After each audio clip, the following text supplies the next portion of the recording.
Hey howdy hey animation buffs, Wolfman, Forcer and Dash here. So yes, it is the big one, the biggest fight of the century, in some respects. Disney versus DreamWorks. So pretty much everybody has talked about this battle for quite a long time now. Some have given their own opinions, some have given opinions that are pretty much the same as everybody else.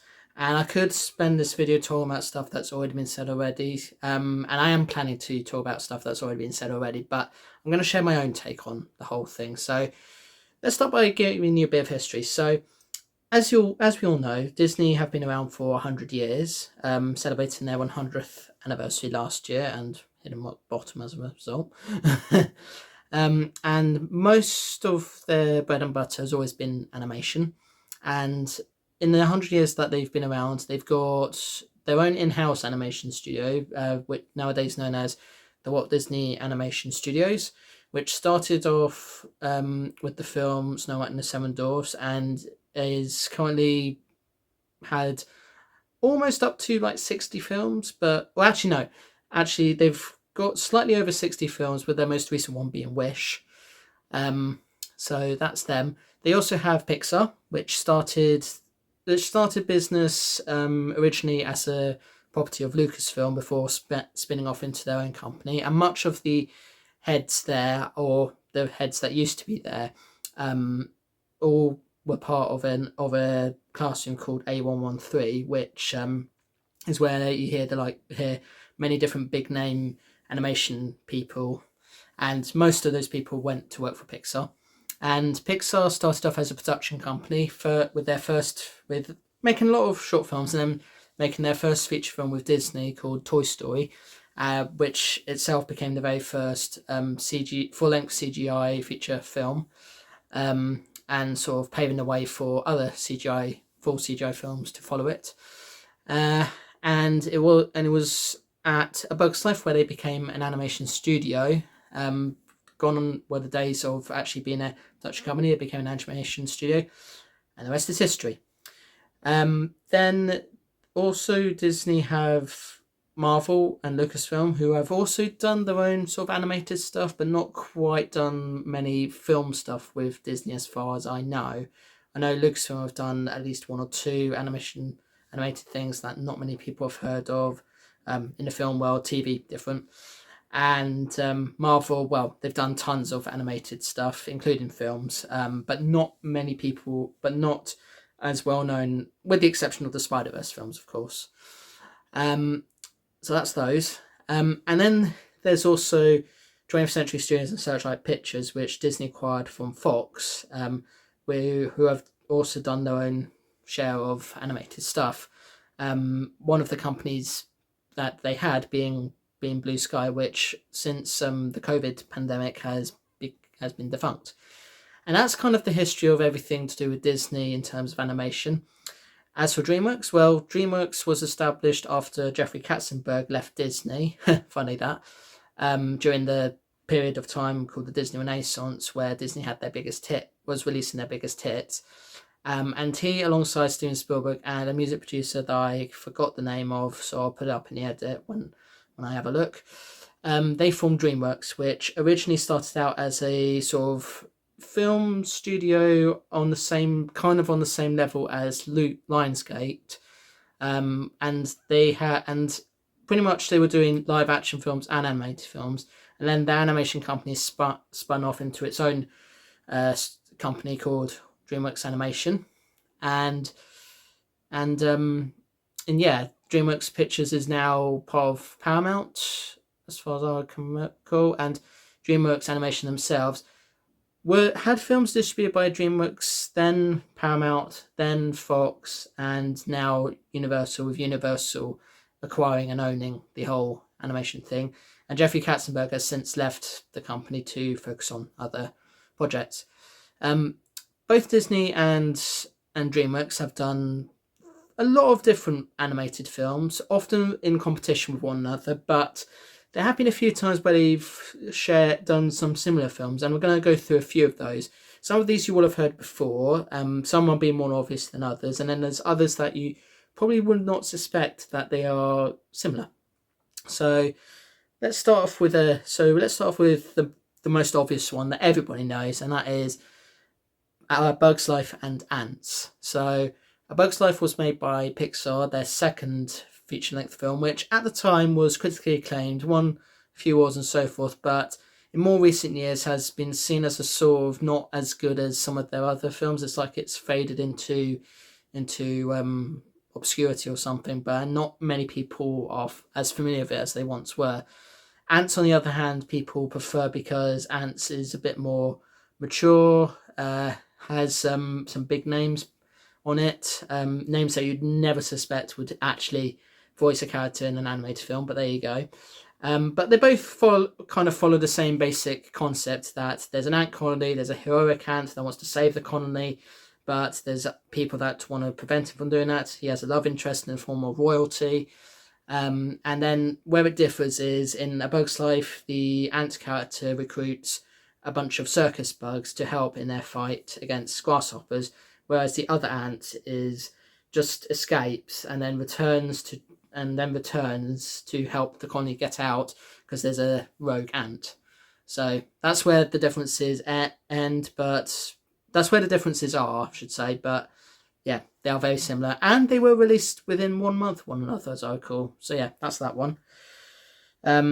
Now, one that is a bit debatable as to whether you want to consider it similar or not is Monsters vs. Aliens and Monsters Inc. So Monsters Inc. was Pixar's fourth feature film and the first not to be directed by the man that we don't really talk about because of what things that he's done. But anyway, and Monsters vs. Aliens was DreamWorks. Now, both films are films that, in my opinion, are the sort of films that you could probably sit down and watch once and then probably never watch again. I'm not saying that they're bad or terrible films. It's just that when you watch them, you kind of feel like they could have been better or something along those lines. Like for Monsters Inc., the whole premise was going on the idea of what monsters actually do, because you often hear the whole thing about children being afraid of there being a monster in the closet, and then Pixar worked on that idea and created what they created. And then DreamWorks many years later created Monsters vs. Aliens, and in my opinion that film is probably the weaker one of the two because of the first off, the sort of ugly looking animation in some of the characters in that, not the monsters themselves but human characters, I should say. DreamWorks was doing that for quite a while for a lot of films. But anyway, the main reason why I feel it's weak is and my tablet's gone off. The main reason why I think it's weak is because the whole idea of it is just a novelty because it's a 3D film. It was only ever existed because DreamWorks wanted to take advantage of the 3D technology at the time.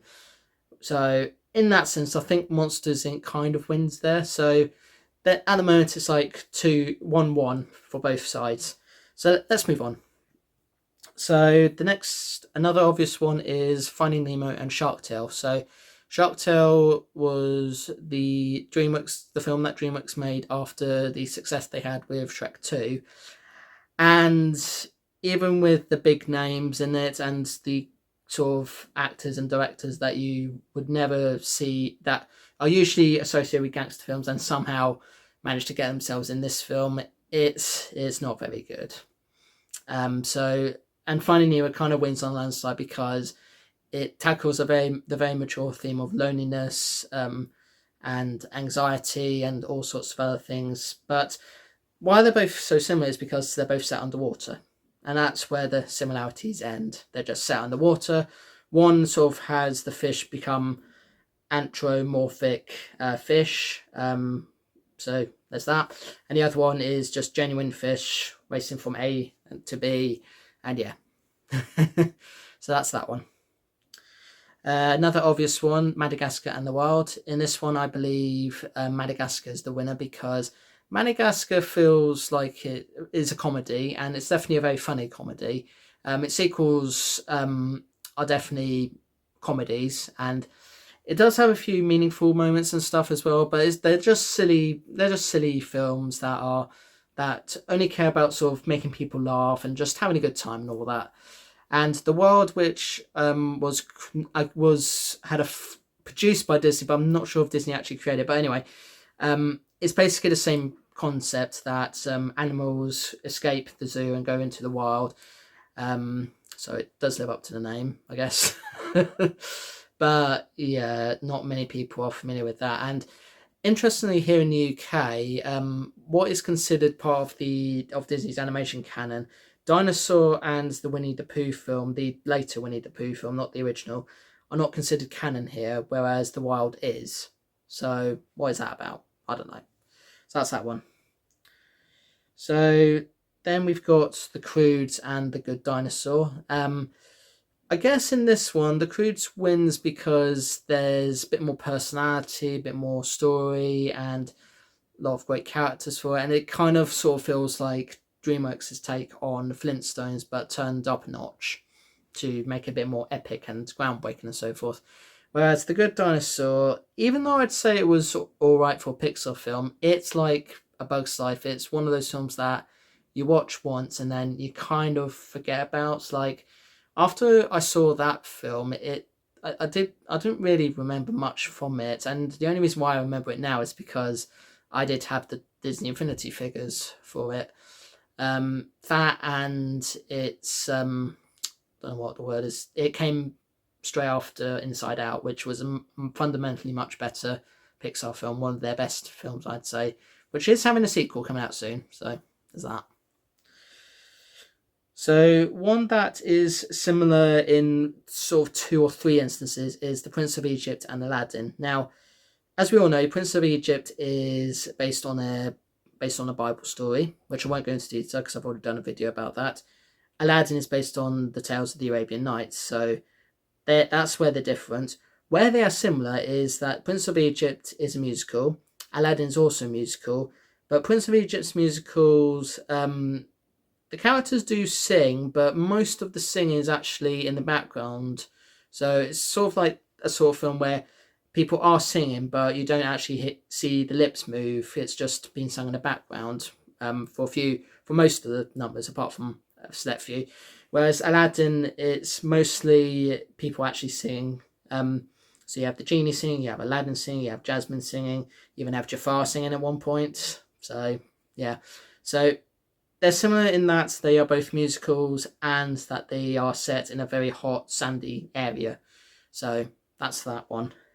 And I can't really sort of pick which one I'd say is the winner there because they're both very well known and very good and so forth. So yeah, but if you want something that's a bit mature, go for Prince of Egypt. But if you want to have something that's a little bit that's not mature but fun, then there's Aladdin.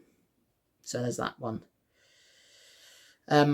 So DreamWorks and Disney have also had their share with superheroes and supervillains. In DreamWorks, they've done supervillains with Megamind, and for Disney, it's The Incredibles.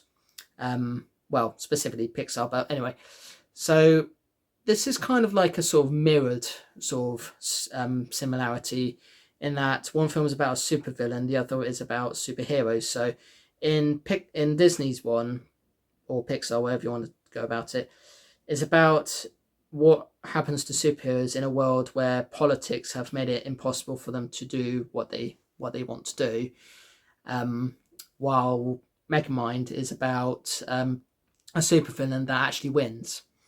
Yeah, for all the times that we've seen so many superhero films and TV shows over the years that most of the time superheroes actually win in the end. But there have been instances where heroes go against one another and supervillains take center stage, and even supervillains win. And they're both very interesting concepts, seeing how a supervillain sort of copes with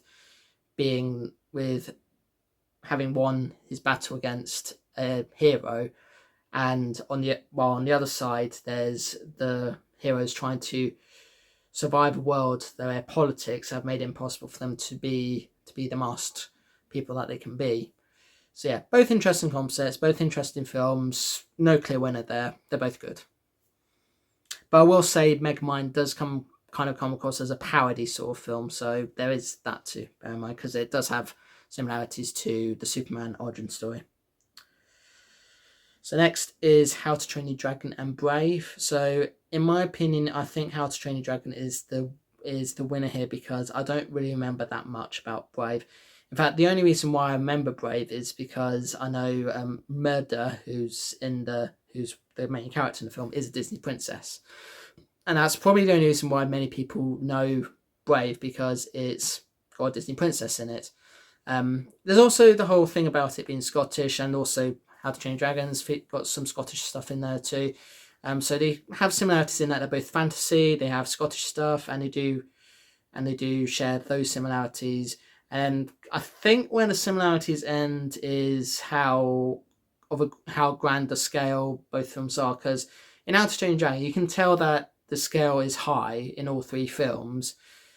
With Brave, yeah, there is a fight between, there is the whole thing where Murder and her mother don't agree with stuff, and then her mother becomes a bear, and then stuff such and such happens. But yeah, I don't, in that one, Brave is fine, and How to Train Your Dragon is great. But so I think How to Train Your Dragon would win that fight.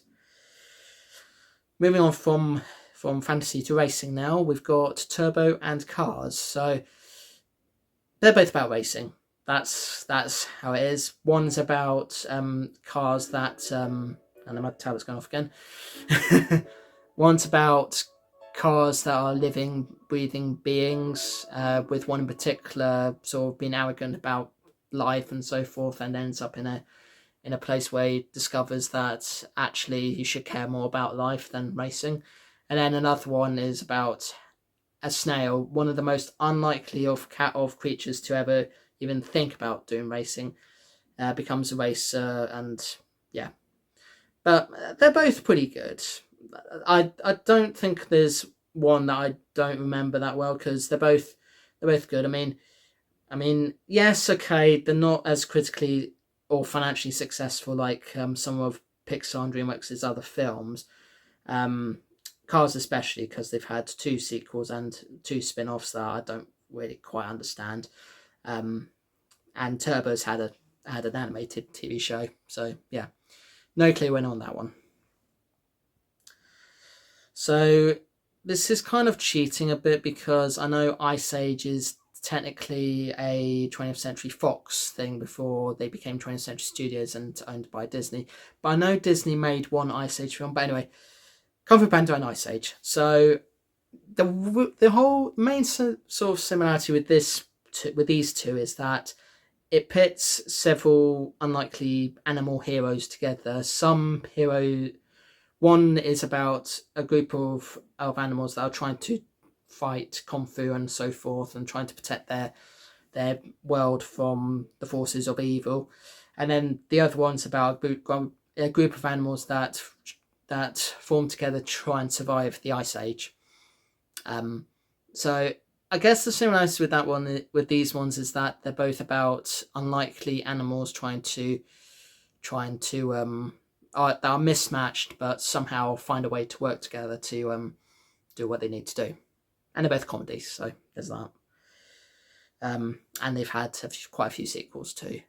Well, Ice Age more than Kung Fu Panda, but we don't need to go into detail there.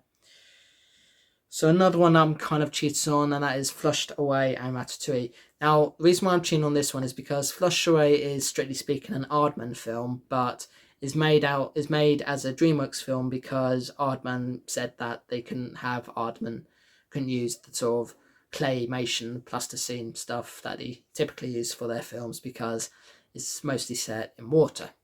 So DreamWorks went out of their way to make a film with the sort of look and feel of Aardman characters, and it quite literally and ironically did what its title did and flushed away. And the only similarities the two films have is that one is that they're both about rats that try and survive the sewers, but one is looking for the good life, trying to make good proper meals, and the other one is just a rat that somehow ends in some underwater the sewers utopia, then tries to return home only to discover that there's a bigger plot at hand. You can decide which one you prefer, but for me, it's Ratatouille. For me, Ratatouille being the Disney one, and the main character Remy has been used a lot since that film. He's been in the Kingdom Hearts games. He's been in Dreamlight Valley as well. So yeah, Remy's been well used since then, and it's definitely a popular film. And interestingly, it was also the one Pixar film that they made a deal with Disney so that if the whole thing about Disney acquiring Pixar falls through or Pixar goes to another company, both will still get royalties from the film's box office. But because Disney were able to acquire them with a deal that they agreed to, that sort of thing was nullified in the end before release. So yeah. So this next one is Home and Lilo and Stitch. So both films are about aliens that come across human girls and go on an adventure with them. I don't really remember too much about Home other than Jim Parsons was in it. And Lilo and Stitch, well, everybody knows Lilo and Stitch, but it's about aliens that meet a young girl, and the young girl tries to teach them the world and so forth, all in an attempt to protect both their worlds from a much greater threat.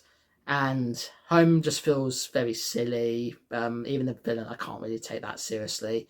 Whereas Lilo and Stitch is more popular. So Lilo and Stitch wins that one. So this next one does have some similarities, but it's not as obvious for a lot of people. And this one is Road to El Dorado and The Emperor's New Groove. Now, the similarities for these two films are that they're not as critically or as commercially successful as much of their other major productions. In fact, some would say that they kind of gained cult status because of their popularity later on in life as underrated gems from both companies. And they have a lot of memes, they have a lot of memorable quotes, they have a lot of memorable music and action pieces and all sorts of other stuff, and it's just crazy to think that they didn't do as well as they did. So that's Road to El Dorado and The Emperor's New Groove, both very good films, definitely worth checking out, because they're just underrated gems and all that. So this next one, I am cheating again because one of these films technically is not DreamWorks animation, but it is still DreamWorks. It was just distributed by the main DreamWorks, not DreamWorks animation. So this one is Small Soldiers and Toy Story. The only thing they have in common is that they're about toys that come to life, and on the one hand, the toys never reveal to the humans that they can come to life, with the exception of one human, and possibly others. And the other one is about action figures that come to life, with the sort of human action figures trying to be the villains, and the sort of good and the sort of typically bad action figures being the good guys. Yeah. I think Small Soldiers is an underrated classic, but Toy Story is definitely the far better film. So yeah, that's that similarity. So this next one, I'm not really sure if I'd even call it similar or not, but people have compared the two together, and that is B-Movie and WALL-E. So B-Movie and WALL-E are about these two unlikely couples becoming a couple. One is about two robots, one being highly sophisticated and the other just being a trash robot. And the other is about a bee that falls in love with a human, and they both kind of try to change things for humanity. Like, I know in B-Movie it's about the bees trying to make it so that that honey can be produced by bees and kept by bees, or something along those lines. Can't remember the film that well. While WALL-E is about this robot that finds the thing that's needed for the humans to come back to repopulate the Earth, but this thing called Auto decides that he can't do that because of the A113 initiative, and that's the only time in any animated film that has the A113 Easter egg, where A113 is actually a major part of the plot, which I really like. So yeah, it's not. I don't really know if I can compare the two that much, but that's where the similarities are there. And I, of course, can't talk about a Disney and DreamWorks film without talking about the biggest one of them all, and that is Shrek. Now, Shrek, to a lot of people, is a big FU to Disney by Jeffrey Katzenberg because they screwed him over. So much so that there's a lot of things that people have picked up on that was stuff that Jeffrey Katzenberg put in this film as a big sort of hate letter to Disney, which is he has a character called Lord Farquaad, which is of course a pun on the term Lord Fuckwit, who is basically Michael Eisner but short in his world, and you do have princesses there and you do have fairy tale creatures in there, but it's obvious. But it's most of the time about an ogre who's an unlikely hero, has unlikely friends, that goes on these various quests, and they just poke fun at the whole fairy tale and so forth stuff, and sort of make out that fairy tales and folklore exist in this sort of 21st century utopia. And yeah, and why it's a big similarity to Disney is because it's actually features a lot of things that Disney have already adapted into their own films. So it's got Rapunzel, it's got Snow White, it's got Sleeping Beauty, it's got Cinderella, and the rest of them, Prince Charming, and loads. And I think that's pretty much it in terms of similar films with Disney and DreamWorks. They're both very good companies. They do a lot of great stuff, and they also do not so great stuff as well. Even though Disney have had a terrible year last year, I hope that this year that they can really get back on their feet and start doing the films that everybody loves to see them do. You know, sort of put more effort into animated films, put more effort into their other films as well, and maybe lean off the live action remakes, because we know those remakes are just not going to live up to the expectations, or in fact requests or anything. So yeah. And DreamWorks have done well for so many years, and unlike Disney, who has faced criticism across the whole 100 years, DreamWorks have faced criticism, but not as much criticism as Disney have faced, which I find quite interesting. Because most of the films from both companies do follow very similar messages and scenarios. Disney is about living your dreams and trying to get your dreams to come true and all that, whereas DreamWorks is about just the power of friendship. So yeah. And whether you're a DreamWorks fan, a Disney fan, or both, they both do great stuff and not so great stuff, and definitely worth checking out if you haven't ever seen a Disney or DreamWorks film at all in your life. Where have you been if you have? So yeah. Anyway, thank you so much for watching. If you enjoyed the video, please like, share, comment, and subscribe. See you in the next one. Peace to you all. Check out Clank Zoka's channel as well when you can, because he talks a lot about animated films too. So he's got a lot to say about those as well. And yeah, check out DreamWorks, check out Disney.